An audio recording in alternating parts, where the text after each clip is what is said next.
So Aligarh was born out of the no-go going back home. For me, it was just like saying that, okay, enough of the stereotypical thing. Here's an opportunity to talk about a character who you will like and who you will respect, because he's that kind of a guy, and his sexuality will not be his identity. Kids have shown their parents this film before they've come out to them. Till today, I get emails and I get messages and I get so much love, that with the day before I came out, I told my mom, or I've shown this to my mom, and we watched it together, and she was so moved and she cried. And I'm like, now I can tell her, that kind of, when the judgment happened in 2018, they actually cited Professor Siras's story. You know what I'm trying to say? In the Supreme Court, the judges. So I feel like, then that, you've been part of a movement.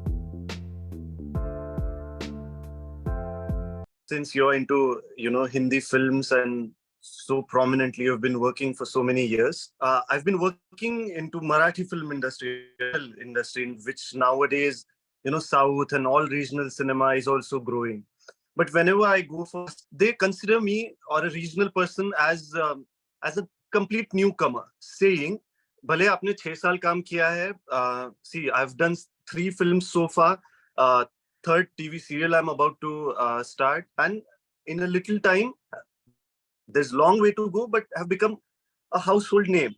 So at least don't consider someone who has done regional work like a newcomer. Like, that's not a zero if he has certain audience or has proved something into acting.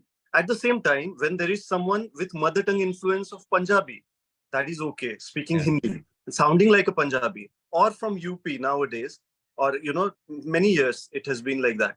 वहाँ का accent वो चलेगा. South से आके, South के stars या lead actors अगर हिंदी बोले तो अरे कितनी प्यारी लगती है हिंदी, ऐसे बोला जाता है. But whenever someone Maharashtrian, while a Marathi person, Dada Saheb Phalke, started industry, but not a single Marathi actor has been a lead actor in mainstream cinema, like a solo lead act in 100 years. Yeah, if you see, there are ones, but not like celebrated lead actor. There is Madhuri Dixit.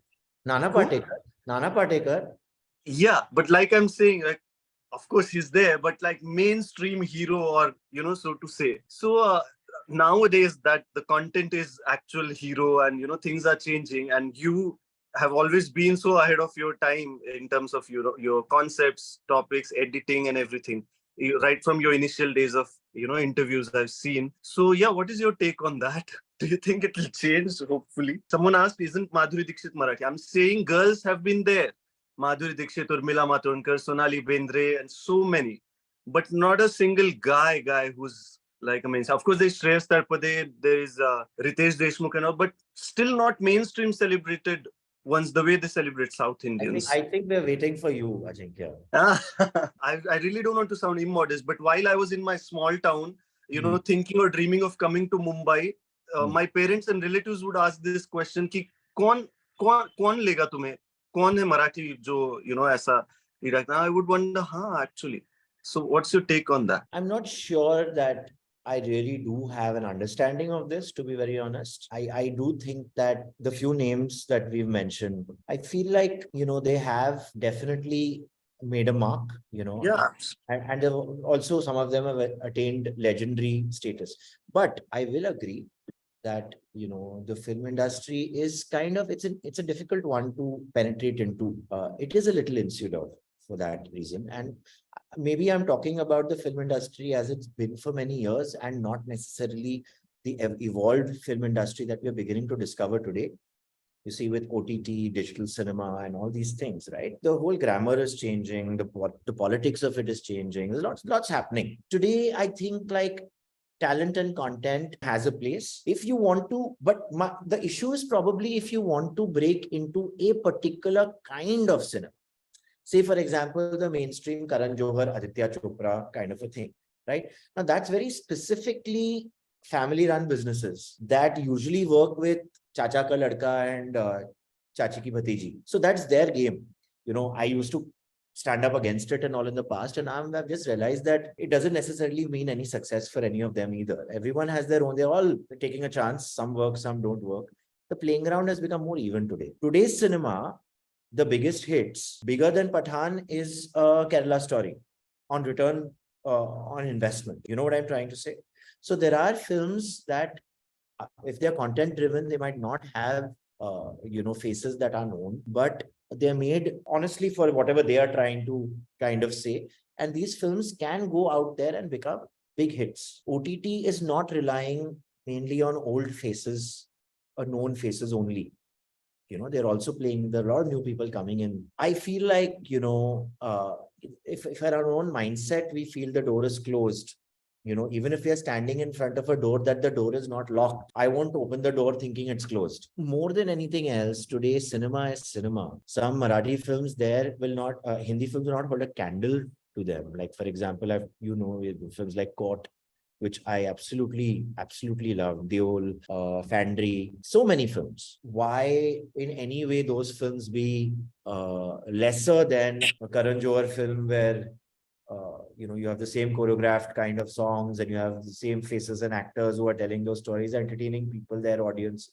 It has a lot of Punjabification, a lot of North Indianness. That is, you are not wrong about that. We also struggle when writing and making films to create characters. In Aligarh, Professor Siras is a Maharashtrian. The second lead, that is the Rajkumar Rao, he's a Malayali character. So I think we just have to keep making efforts and knocking those doors. I loved Aligarh. I loved Shahid. I have one particular question about Aligarh.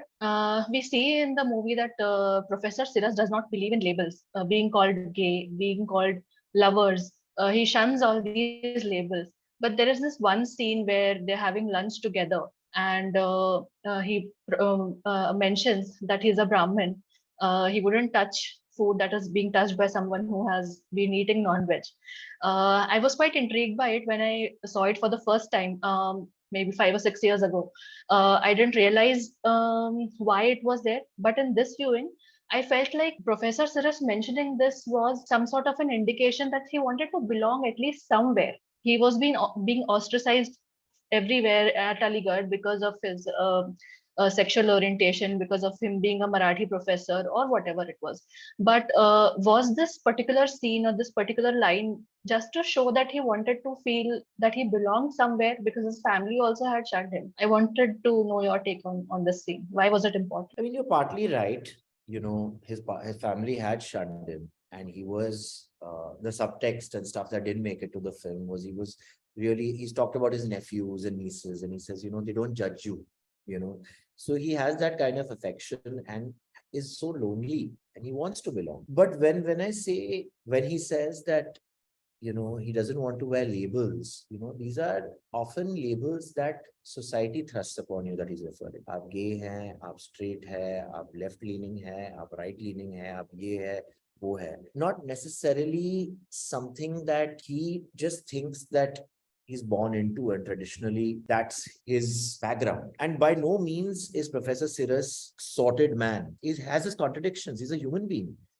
I have a lot of contradictions within me, and I don't go intentionally to do it. I'm trying to be something, but I slip from time to time. I'm sure we all do.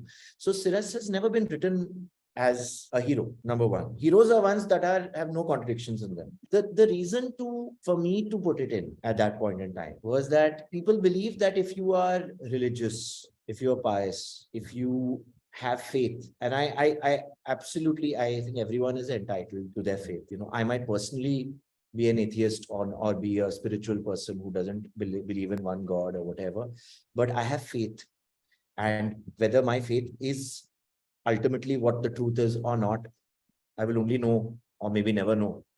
But it's what I live by. It keeps me going, and I cannot deny anyone that. So Professor Siras, being a Brahmin who will not touch non-veg, because non-veg is for him crossing the line, can be in bed and kiss a man, and it's not impure. That was the reason that I actually put it in. And of course, all these things that you're saying, when people tell you about the film, you will say, हाँ शायद मैंने ऐसे ही लिखा था, उस वजह से लिखा था, and whatever.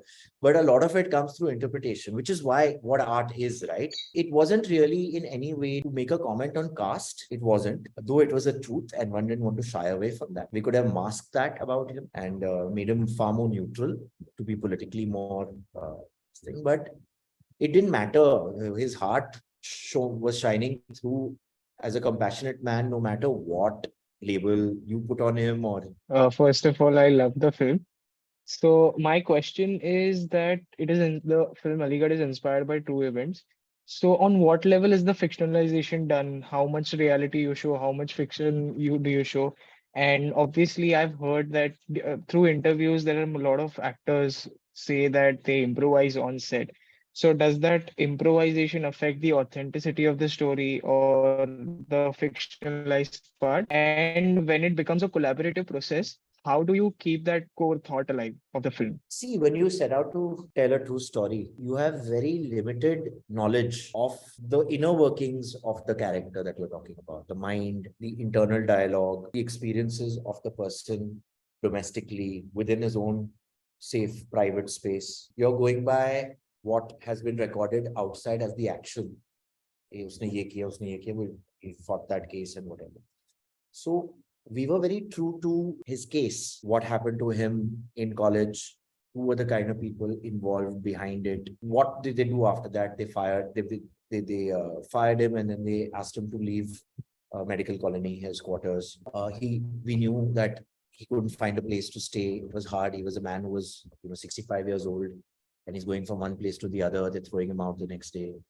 We know the court case had a certain kind of a trajectory. These activists, exactly, Anjali Gopalan and Anand Grover, the lawyer, they kind of fought his case. They convinced him to fight the case. The case went through these things, that plot points that happened.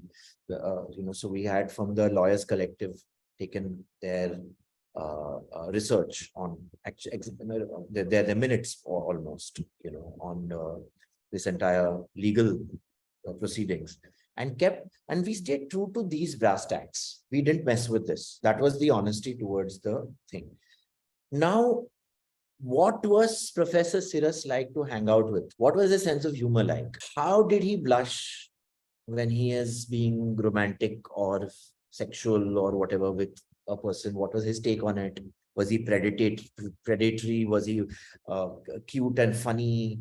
Was he shy? What were all these things?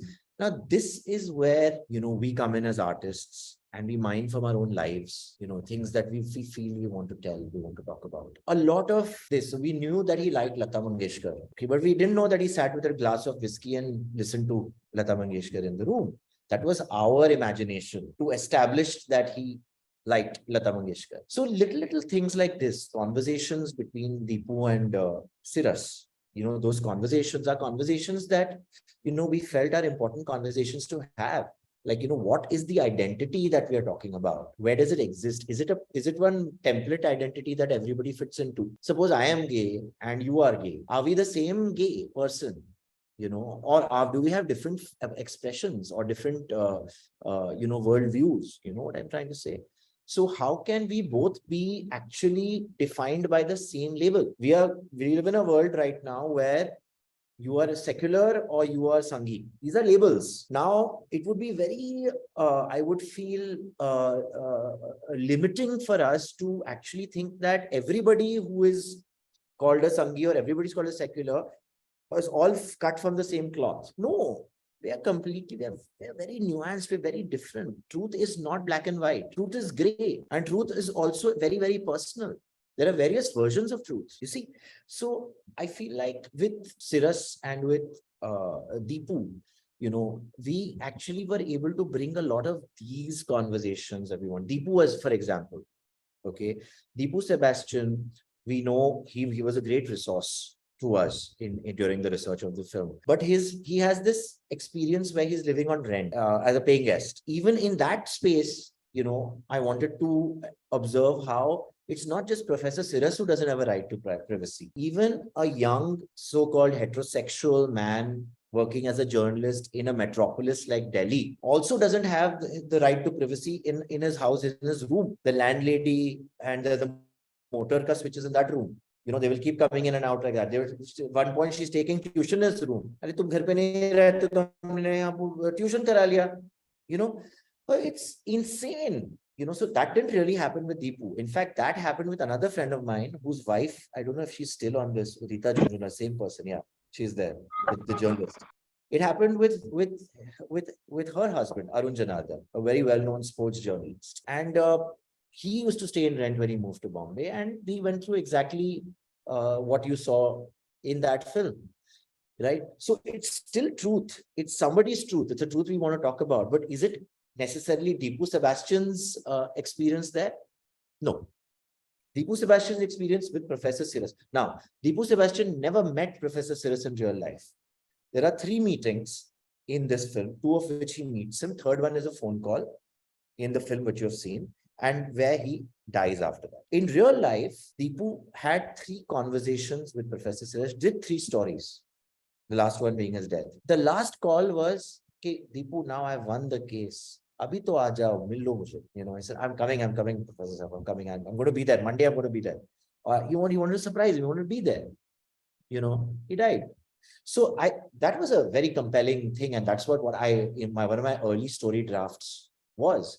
And then Hansal, read it and he said it's very moving. But I think as prose, the moment we are talking cinematically, you would expect, especially because of the kind of things we want to talk about, is this cleverness going to kind of cut that short? So then we got them to meet. That again is imagination. But is the content of what they are actually talking about, what they did for each other, is that manufactured? No, that is authentic. So that's the kind of balance that you have to keep. Does like improvising on set like affect everything that you just said? So it depends on who the actor is, right? Let's take Manoj Bajpayee sir only. So Manoj Bajpayee improvising on the set means that you look like a much better writer than you are. As long as there's a good editor who is going to ensure that it's within the meter. I think Manoj did some very good improvisations, like his drink when he drinks and he said, are you drunk? He asked him, he says, not yet. I think I will have one more. Those little moments are what Siras brings to it. I might write about labels. Siras might bring more words into the label. Happy, sad, this, that, whatever, joyous, fantastic, superb, those kind of things. A lot of that is improvisation. A good actor improvises based on the truth that has been created. He understands that this character has a certain kind of a structure. This character will not make those kind of jokes. This character, you've written spirit into the character. Like electricity काट दी तो वो नीचे जाके वो किसी और का neighbor का meter connect कर रहा है. Serious, there's one scene in that. But he's like, yeah, they cut my electricity, but so instead of moping about the fact that hey, these people have fucked with me, he's like, okay, I need light, so I'm just connecting somebody else's electricity, I'll get electricity. You've written a character that is actually a survivor. So now for Manoj to play with that and to go into any zone and do much more of that, while keeping, within the parameters of this thing, is, I think, good improvisation. But say, for example, what happened on Simran, with Kangana improvising and stuff. Maybe there were times I felt like her improvisations were not necessarily in keeping with the DNA. They were brilliant, but I don't know if this film was meant to be a queen or a Tanu as Manu. The people who made Shahid and Aligarh are now telling the story of this young Gujarati girl who robbed 7 banks across the West Coast in one summer. So it has its this thing, but it's got grit. Also, when it becomes a collaborative process, how do you manage all those biases or conflicts that happen if it happens? It's like how you navigate with your family. You might get irritated, fight with each other, find your perspectives may be different about things, but at the end of the day, you're working towards the same home and you love each other. You care about each other. So I think if everyone on the film is bound for the love of the story, that is the thread that kind of keeps us all together, and you take it on board. It's very interesting. I remember the first time I met you and you spoke of Aligarh very passionately, and also the disappointment of the box office. But the kind of like Big Lebowski, it's like a cult film that has a life that'll probably be decades down the road. People will still be watching it, talking about it. And that's one kind of film that you are so proud of, and as we all are.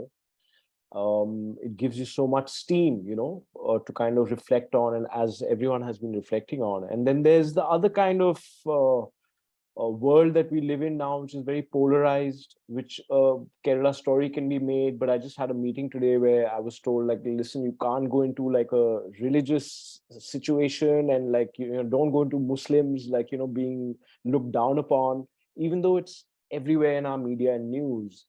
And it's a very strange kind of comment or question that I have, that like, it's based upon this comment you made that like, I don't want to do stuff that is taken from, say, an American series and repackaged, but like that's what the OTTs in these days, they feel safe in doing, right? So how do we as writers, creatives who are independent, cinema kind of is also being pushed, but also being little threatened in terms of the independent voice and that free voice with the OTT platform. So it's very interesting, fascinating, complex time and space. So how do we hustle these TV people who've entered the space, sacred space of cinema, to tell these authentic stories, and do those rehashing of ideas that might have authentic voices, but they want to kind of peter it down. I'm sure you've dealt with that a lot in your career at some points in time, maybe more recently than earlier, I don't know. It's just interesting to know. Yeah, it's quite a strange time that we're in right now, because we have all the resources, we have all the platforms more than ever.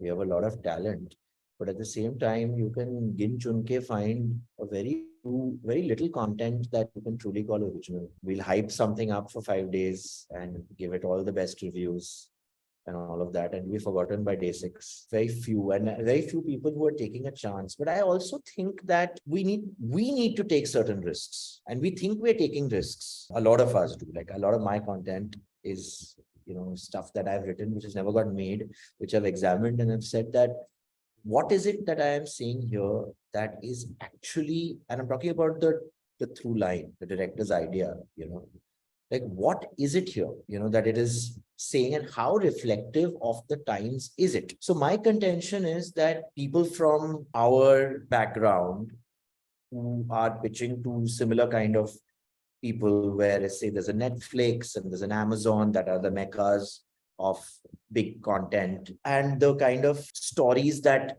we think they want to tell, and we think people want. I don't think we have a ear on the ground, to cut a long story short. I generally don't think we have a ear on the ground.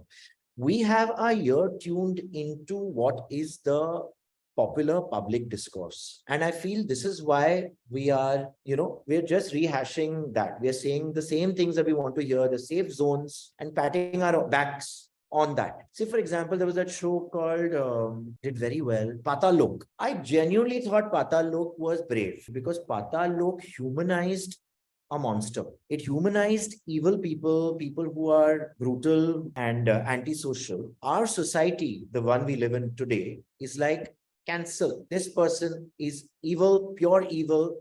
Don't encourage, don't talk about him. But Patal Lok is saying that no, I will talk about him and I will humanize him, because that's the only way I feel like we can actually understand how this can be prevented within society if this were to occur within me or around me. It's only if you humanize it. If you humanize it, that means it could be you or me, it could be any one of us.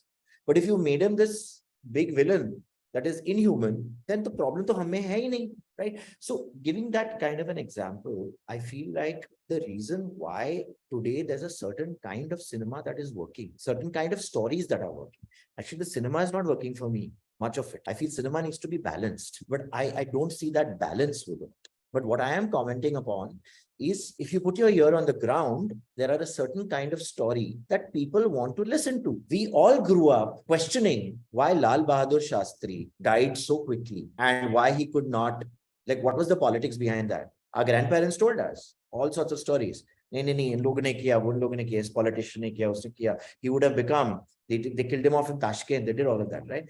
Now we've grown up listening to all these stories, but there's not a single example in popular culture of this possibility existing. So when that fellow goes and makes a film, Vivek Agnihotri, on this, suddenly there are lots of people who want to watch it. Now we are quick to say, ये सब right wing लोग हैं, इसके लिए उन्होंने देखा, they are just doing it. It's not that. It can be exploited like that. I'm not going to deny that. And that is a discussion to be had. But prior to that, what has changed from a previous kind of world that we lived in, with a different kind of regime and governance, with different people at the helm, for better or for worse, now you have people opposite of that. They don't come from the same lineage and things like that. They're completely different kinds of people. They have different ideologies. That is our reality. for 2 terms and maybe who knows another term or whatever. I'm just saying it is a reality. You and I still have to make films within this time. We still want to talk to people. So I have already started digging up stories, which need to be told, which I feel could not have been told when we were doing to make a Shahid in 2011 is not that big a risk. To make a Shahid today is the risk. If today people make a Shahid, right, then I feel like this is the kind of story that can't be told. So somewhere I feel like there is about picking stories that haven't been told, can't be told, and then fighting to tell those stories. And then I feel, and I'm an eternal optimist, which you may have guessed by now. I feel like there are enough takers. You'll find somebody who will share that passion. So those are the kind of stories that I'm chasing at this point. Yeah, sure. Yeah, I believe that too. I think that's very important to have that gate in our being, which is the opposite of cynicism, because we can't afford that. No, we can't. We have to keep doing what we do. We have to tell stories. Which was your favorite and which was your not so very favorite portion in the entire film? See, not favorite and all is very dangerous one. There's too many. Any artist looking back at his work, I think, can see all those flaws, hoping nobody else picks up on it. But I'll tell you my favorite scene, actually, my favorite juxtaposition, my favorite cut. And I had written it as 2 separate scenes, and they were not meant to flow next to each other. But on the edit was a kind of a coup when that happened, and everyone from Ansal to Manoj to everyone just was completely gobsmacked with that. Me too. So there is a scene where Professor Sir, where we kind of show towards the end what actually happened between him and the Irfan, the rickshaw puller, in the bedroom at night. Earlier, we're just seeing from outside, we're seeing lights going on and off, we are seeing lots of things, but we've never really seen their intimacy, right? And at that point in time, on the big screen, we had never seen 2 men being intimate with each other in any movie that I can remember. Yeah, at least not in Hindi cinemas. Yeah, right. And so we saved that. We decided to save it, even though that was supposed to come earlier. Decided to save it for later, right? So there is this one scene where he's on bed and he's going on, he's pecking his cheek and he's giggling and he's holding him, and it's playful, right? And so after all this time, you're thinking, how do these gay people do it? What are they up to? How does it really happen? And all of that shit. You actually see this really cute scene, which is a little mischievous and little shy, between these 2 people. And that I juxtaposed it with the scene of Deepu and Namita. Because even there, there's a camera there, and Deepu's embarrassed that, there's a camera here, and she's like, what the fuck? It's post-work, we're here on the terrace. It's cool. He's like, really? And she's like, yeah, and then the 2 of them, they start to kiss. Right. And that kiss is more lustful. The cut from there to these 2 in the bed where the curtains are drawn and there's a little playful thing happening in private.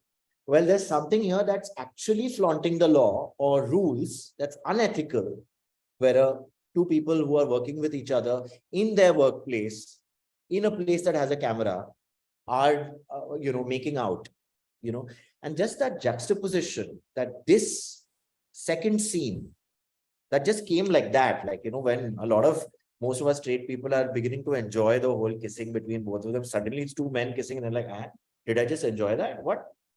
So there was that little bit of a mindfuckness that happened with that scene. And the comment that it made, that is okay because you're heterosexual, you can, all of that, but this is not okay, even though it's happening in the privacy. For me, I feel like that is the core of Aligarh. Like getting that right is where we got the film, according to me, right? And the Z broadcast this film, Z5 or whatever, they cut that out, man. That there is an uncut, there's a pristine version of the film on an app called Eros now. Was it because of all these reasons that Aligarh became a milestone in Hindi cinema, which showed a queer perspective from in a very fresh outlook? The timing of Aligarh was very good. It was an atmosphere in which we were not allowed to tell these stories. It was a world that had never told stories like this, at least in our Hindi cinema, as you reminded, right?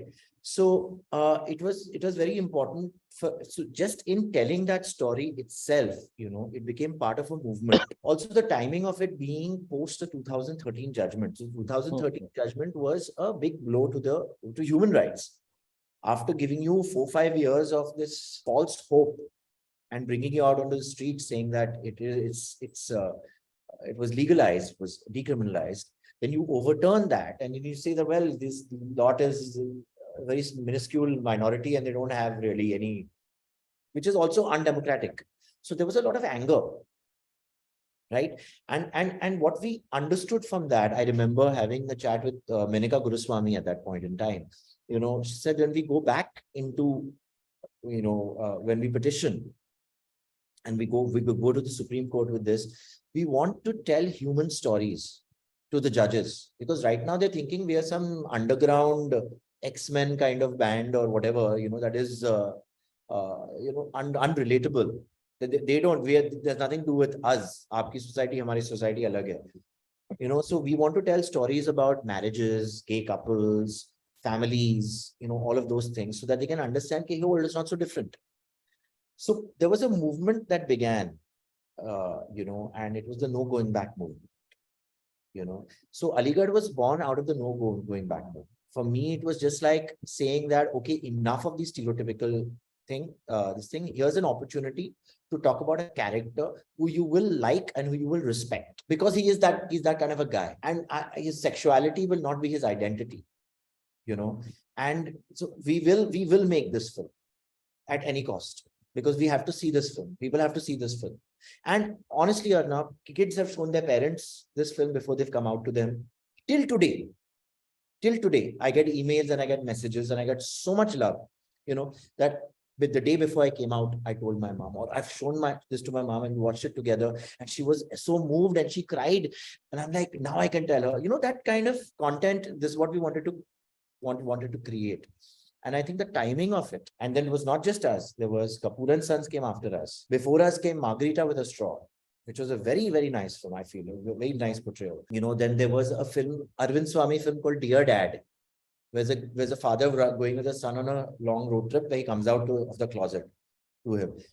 There were many, like, then, those kind of films started getting made. And then when the judgment happened in 2018, they actually cited Professor Siras's story. You know what I'm trying to say? That in the Supreme Court, the judges.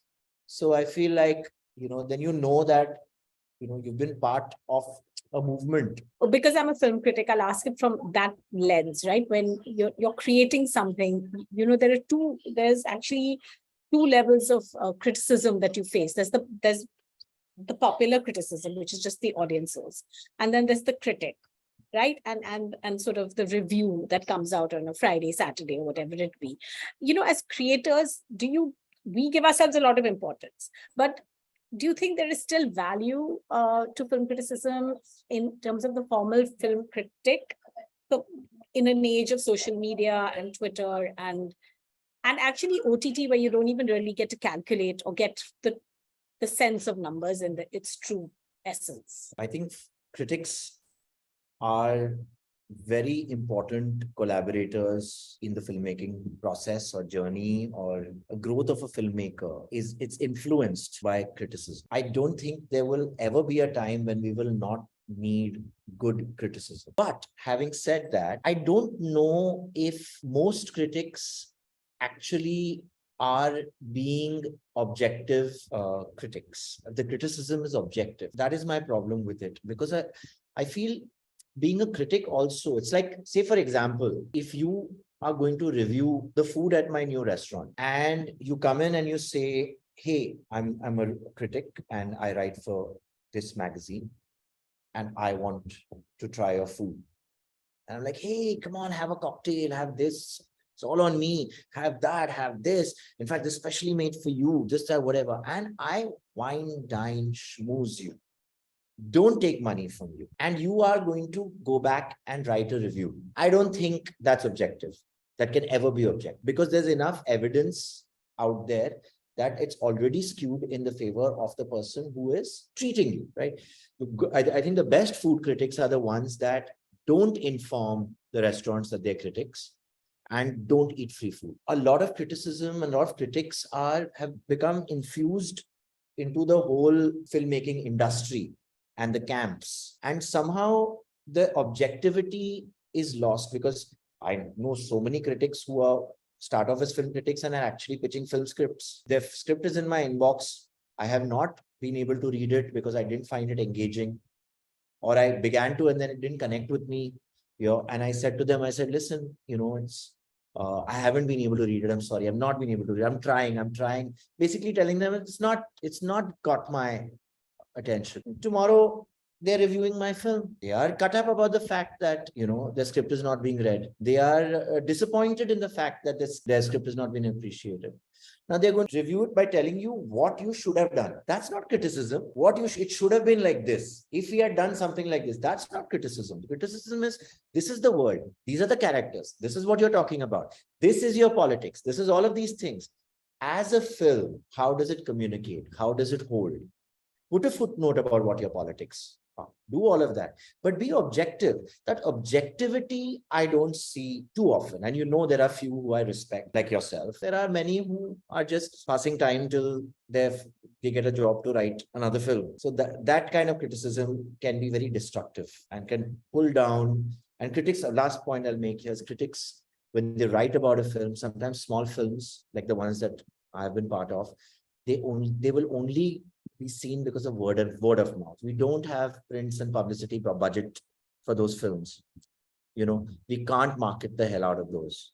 We rely on people like you to take that and dissect a few important things and take it to people and say, this could be of interest to you. And that's the role that you play in our lives. Personally speaking, we listen to so many podcasts, interviews, etc., of people who we look up to, or we are successful, who successful hote hain, and we sort of imbibe their journey and feel कि ये narrative मेरे पे शायद बैठ जाएगा. I just wanted your thoughts, or just like any suggestion or any motivation you would like to give to somebody like me who's unsure about the career prospect that I have. What are just thoughts on how do you go about things, because आजकल काफी pressure लगता है काफी लोगों को, including me. You have a passion for something, pursue it, give it a chance, just give it a shot. You can't pussyfoot, you can't sit on the fence. While you're at it, develop an authentic voice. That's what I will say to everyone. I see that we live in a hashtag world where so many of our thoughts we think are our own, but we are just trying to belong to a group via association and just blindly accepting everything that particular group says on either side of this. I find like then this authentic voice cannot happen.